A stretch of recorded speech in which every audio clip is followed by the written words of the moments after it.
கிறிஸ்துவுக்குள் பிரியமானவர்களே, கர்த்தரும் இரட்சகருமாய் இயேசு கிறிஸ்துவின் ஈடு நீட்டு நாமத்தினாலே உங்கள் யாவருக்கும் என் அன்பின் வாழ்த்துக்களை தெரிவித்துள்ளேன். தேவன் அருளிய அப்பம் பிரேயர் மினிஸ்டர் மூலியமாக உங்களோடு சந்திப்பதில் மிகுந்த மகிழ்ச்சிகிறேன். தினம்தோறும் இரவனத்திலே பரிசுத்த வேதாகமத்திலிருந்து நாம் ஒரு பகுதியை தியானித்து நம்முடைய குடும்ப பாதுகாப்பிற்காக நாம் ஜெபித்து வருகிறோம். கிறிஸ்துனுடைய பிறப்பை கர்த்தருடைய பிள்ளைகள் எல்லாரும் எல்லா தேசத்திலையும் கொண்டாடி கொண்டிருக்கிறோம். கிறிஸ்துனுடைய பிறப்பினுடைய விளக்கம் இன்னைக்கு இரவனத்தில் உள்ள செய்தி என்ன அப்படின்னா, கிறிஸ்துனுடைய பிறப்பினுடைய விளக்கம். வானத்திலிருந்து இறங்கி உலகத்துக்கு ஜீவனை கொடுக்கிற அப்பமே தேவன் அருளி அப்பம். நம்முடைய யூடியூப் சேனல்லையும் தேவன் அருளி அப்பம். வானத்திலிருந்து இறங்கி உலகத்துக்கு ஜீவனை கொடுக்கிற அப்பமே. முழு உலகத்தை, உலகத்தில் உள்ள எல்லா ஜனங்களையும் மீட்டெடுக்க தேவன் மாம்சத்தில் வெளிப்பட்டார். வானத்திலிருந்து இறங்கி உலகத்துக்கு ஜீவனை கொடுக்கிற அப்பம் தேவன் அருளிய அப்பம். நானும் அவைகளுக்கு ஜீவன் உண்டாயிருக்கவும் அது பரிபூர்ணப்படவும் வந்தேன். நம்ம எல்லாரும் தீர்காயுசோடு இருக்க வேண்டும். அது பிதாவின் சித்தம். இந்த பூமியிலே வாழ்ற காலத்திலே பரிபூர்ணமா இருக்கணுமா, நானும் அவைகளுக்கு ஜீவன் உண்டாயிருக்கவும். சில குடும்பத்திலே அடிக்கடி சொல்லக்கூடிய வார்த்தை என்ன வார்த்தை அப்படின்னா, நான்லாம் ஏன் வாழணும், யாருக்கா வாழணும், என்னை யாருமே நம்மளையே சீக்கிரம் செத்து போயிடலாமே அப்படி சொல்லி அவிசுவாசமான வார்த்தைகள், தேவையில்லாத வார்த்தைகள் சொல்லலாம். ஆனால் இயேசு கிறிஸ்து இந்த பூமிக்கு வந்த நோக்கம், நானும் அவைகளுக்கு ஜீவன் உண்டாயிருக்கும், நம்ம எல்லாரும் நல்லா இருக்கணும், அது பரிபூர்ணப்படம் வந்தேன். இந்த பூமியிலே குடும்பமாக ஆசீர்வாதமாக இருக்கணும், தீர்காயுசோடு இருக்கணும், எந்த ஒரு வியாதியோ பலவீனமோ எதுவும் வரக்கூடாது, நம்ம சுகம் பலன் ஆரோக்கியத்தோடு இருக்கணும். அது பிதாவின் சித்தம். ஊழியம் செய்யவும் அநேகரை மீட்கும் பொருளாக தம்முடைய ஜீவனை கொடுக்கும் வந்தார். நம்ம எல்லாரையும் மீட்டு எடுக்கிறதுக்காக இயேசு கிறிஸ்து ஜீவனை கொடுக்க வந்தார். அநேகரை மீட்கும் பொருளாக என்று எழுதப்பட்டிருக்கு. எல்லாரையும் மீட்க வேண்டும் என்றால் தம்முடைய ஜீவனை கொடுக்க வந்தார். அப்போ கிறிஸ்துனுடைய பிறப்பை கர்த்தருடைய பிள்ளைகள் யாரெல்லாம் கொண்டாடுறீங்களோ, நம்ம எல்லாரும் எப்படி யோசித்து பார்க்கணும் அப்படின்னா, இந்த பூமியில எல்லாரும் வாழ்றதுக்காக, நல்லா வாழ்றதுக்காக பிறக்கிறோம் அப்படிம்பாங்க. ஆனா இயேசு கிறிஸ்து பூமியில பிறக்கும் போது உலகத்துல எல்லா ஜனங்களையும் மீட்டு எடுக்க தம்முடைய ஜீவனை கொடுக்க வந்தார். அவர் ஜீவனை கொடுத்ததுனாலதான் இன்னைக்கு எல்லா வீட்டுக்குள்ளேயும் சமாதானம். யாரெல்லாம் இயேசு கிறிஸ்துவை ஏற்றுக்கொண்டு அவருக்காக வாழ ஆரம்பிக்கிறாங்களோ அந்த குடும்பத்துக்குள்ள சமாதானம், அந்த குடும்பத்துக்குள்ள ரட்சிப்பு, அந்த குடும்பத்துக்குள்ள ஆசீர்வாதம், அந்த குடும்பத்துக்குள்ள விடுதலை, அந்த குடும்பம் வெளிச்சத்தின் பிள்ளைகளா இருக்கும். அப்ப இயேசு கிறிஸ்துவை ஏற்றுக்கொண்டு அவருக்காக வாழ ஆரம்பிக்கும் போது இவ்வளவு ஆசீர்வாதம் இருக்கு. ஊழியம் செய்யவும் அநேகரை மீட்கும் பொருளாக தம்முடைய ஜீவனை கொடுக்கும் இயேசு கிறிஸ்து வந்தார். இயேசு கிறிஸ்து தமது ஜனங்களின் பாவங்களை நீக்கி ரட்சிப்பார் என்று எழுதப்பட்டிருக்கு. யாரெல்லாம் இயேசு கிறிஸ்துவை ஏற்றுக்கொள்கிறார்களோ அவருடைய பாவங்களை நீக்கி, பாவத்தை கழுவி அவர்களை ரட்சிக்கிறார். ஹல்லேலூயா. மனுஷகுமாரன் கெட்டு போனதை ரட்சிக்க வந்தாராம்.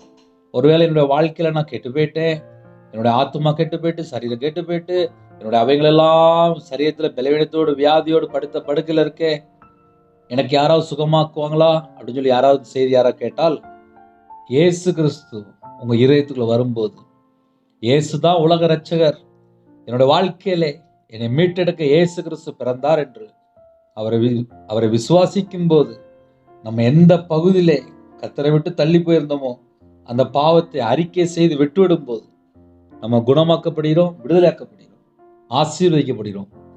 பாவிகளையே மனம் திரும்ப அழைக்க வந்தேன் என்கிறார். பாவிகளையே மனம் திரும்புவதற்கு அழைக்க வந்தேன்.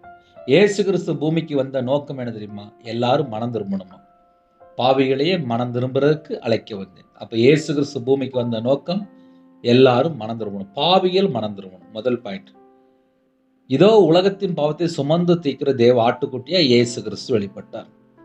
உலகத்தின் பாவம் என்று எழுதப்பட்டிருக்கு. இந்த உலகத்துல எல்லாருடைய பாவத்தையும் சுமந்து தீர்க்கிற தேவ ஆட்டுக்குட்டியா இயேசு கிறிஸ்து வெளிப்பட்டார். பிசாசுடைய கிரியைகளை அழிக்கும்படிக்கு தேவனுடைய குமாரன் வெளிப்பட்டார்.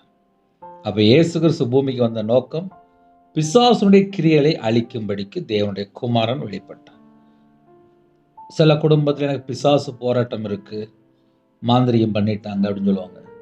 இயேசு கிறிஸ்துட்ட வரும்போது அவங்களோட வாழ்க்கையில் என்னெல்லாம் பிசாசுடைய கிரியை இருக்கோ அது எல்லாமே அழிக்கப்படும். அப்போ இயேசு கிறிஸ்துவை எப்படி ஏற்றுக்கொள்ளணும் அப்படின்னா, தேவனுடைய குமாரன் பிசாசுடைய கிரியில் அழிக்கும்படிக்க தேவனுடைய குமாரன் வெளிப்பட்டார் என்று எழுதப்பட்டோம். அவருடைய தேவ குமாரனாக சொந்த இரட்சகராக ஏற்றுக்கொள்ளும் போது அவங்களுடைய வாழ்க்கையில பிசாசுடைய கிரியைகள் அழிக்கப்படும்.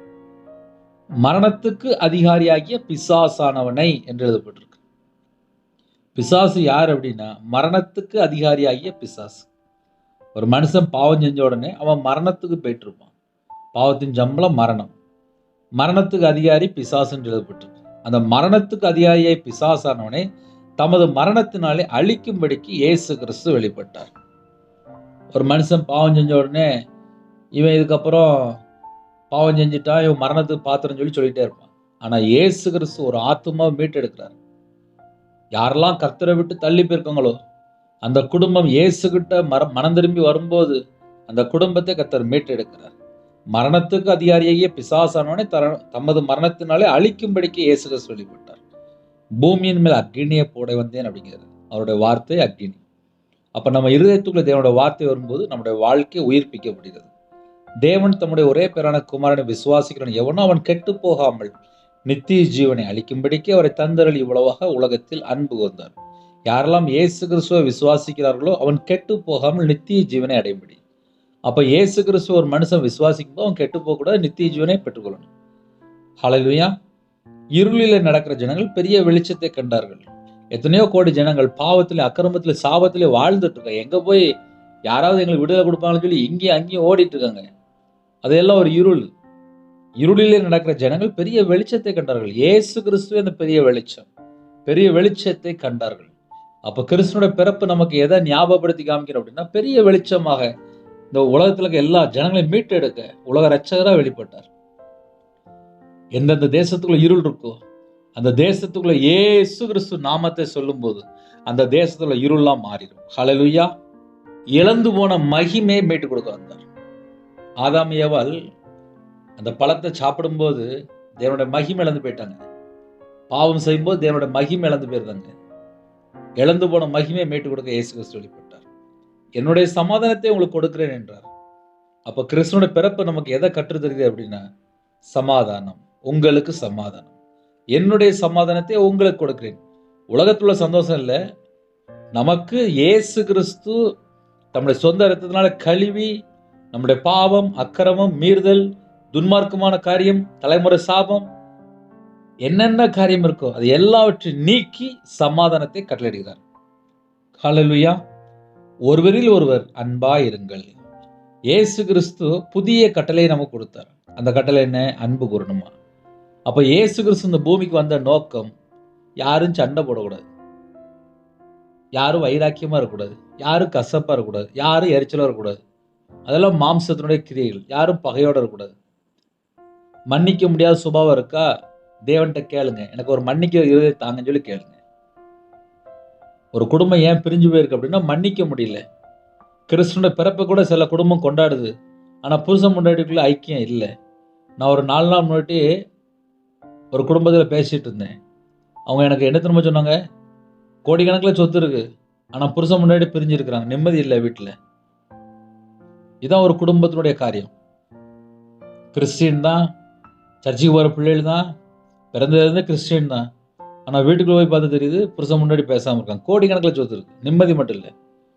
அப்போ கர்த்தருடைய பிள்ளைகள் ஒருவரில் ஒருவர் அன்பாக இருங்கள் அப்படின்னா அன்பு கூறணுமாப்பா. அதை முதல்ல கர்த்தருடைய பிள்ளைகள் அறிந்து கொள்ளணும். நீர் எனக்கு கொடுத்த வார்த்தைகளை நான் அவர்களுக்கு கொடுத்தேன். கையில் பைபிளை கொடுத்தாரு, நம்ம பைபிள் வாசித்து அதில் எந்தெந்த வசந்த நம்ம கீழ்படின்னு நம்ம தான் யோசிக்கணும். ஏன்னா சில குடும்பத்தில் கிறிஸ்துவோட பிறப்புக்கு புது ட்ரெஸ்ஸு எல்லாமே புதுசு புதுசு புதுசாக எல்லாமே இருக்கும். ஆனால் இருதயம் பார்த்தா யார் வீட்டு சொத்தை கொள்ளையடிக்கலாம், எப்படி பணம் சம்பாதிக்கலாம் அப்படின்னு இருந்துடக்கூடாது. இருதயம் முதல்ல சுத்தமாக இருக்கணும். என் இருதயத்துக்குள்ள இயேசு கிறிஸ்து பிறக்கணும் அப்படின்னா இருதயத்துக்குள்ள தேவையில்லாத காரியங்கள் இருக்கக்கூடாது. நம்முடைய பாவங்களை நிவர்த்தி செய்கிற கிருபாதார வழியாக தம்முடைய குமாரனை அனுப்பினதுனாலே அன்பு உண்டாயிருக்கிறது. பாவங்களை நிவர்த்தி செய்கிற கிருபாதார வழியாக இயேசு கிறிஸ்து வெளிப்பட்டார். நமக்கு ஒரு பாலகன் பிறந்தார், நமக்கு ஒரு குமாரன் கொடுக்கப்பட்டார். இம்மானுவேல் என்பதற்கு தேவன் நம்மோடு இருக்கிறார் என்று அர்த்தம். இன்று கர்த்தராகிய கிறிஸ்து என்னும் இரட்சகர் உங்களுக்கு தாவீதின் ஊரிலே பிறந்திருக்கிறார். உலக இரட்சகர் தாவீதின் ஊரிலே பிறந்திருக்கிறார். என் ஜனமாய் இஸ்ரவேலை ஆளும் பிரபு உன்னிடத்திலிருந்து புறப்படுவார். இஸ்ரவேலை ஆளும் பிரபு இயேசு கிறிஸ்துவை யாரெல்லாம் ஏற்றுக்கொண்டு அவருக்காக யாரெல்லாம் வாழ்கிறீர்களோ நம்ம எல்லாருமே இஸ்ரவேல் தான். தம்மை தாமே வெறுமையாக்கி அடிமையின் ரூபம் எடுத்து மனுஷ சாயலானார். அடிமையின் ரூபம் எடுத்தா இயேசு கிறிஸ்து இந்த பூமிக்கு இறங்கி வந்தார். மனுஷ சாயலானார் என்று எழுதப்பட்டிருக்கு. பிந்தின ஆதாம் உயிர்ப்பிக்கிற ஆவியானவர். பிந்தின ஆதாம் அப்படின்னா ரெண்டாம் மனுஷன். முதல் மனுஷன் ஆதாம், ரெண்டாம் மனுஷன் பிந்தின ஆதாம். உயிர்ப்பிக்கிற ஆவியானவர். ஒரு மனுஷன் செத்து போன நிலைமையில இருக்கானா அவனை உயிர்ப்பிப்பார். தேவனுடைய ராஜ்யத்தை பிரசங்கிக்க வேண்டும், இதற்காகவே அனுப்பப்பட்டேன் என்றார்.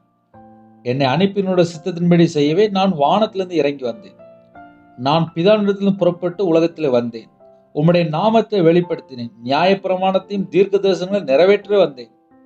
பூமியின் மேல் சமாதானத்தை அனுப்ப வந்தேன் என்று எண்ணாதிருங்கள். சமாதானத்தை அல்ல, பட்டயத்தை அனுப்ப வந்தேன், பிரிவினை உண்டாக்க வந்தேன் அப்படிங்கிறது. சரி, இதெல்லாம் கிறிஸ்துவனுடைய பிறப்புடைய விளக்கம். இன்னைக்கு நான் பேசின மெசேஜ் ஒரு 25 மெசேஜுக்குள்ள ஷார்ட்டா ஒரு 10 நிமிஷத்துல பேசியிருக்கேன். கிறிஸ்துவனுடைய பிறப்பை கொண்டாடிக்க கர்த்தருடைய பிள்ளைகள் இருதயத்துக்குள்ள இயேசு இருக்கிறாரா? உங்க வாழ்க்கையில சமாதானம் இருக்கா? பயப்படாதிருங்கள் என்று எழுதப்பட்டிருக்கு. நம்ம வாழ்க்கையில பயம் இருக்கா?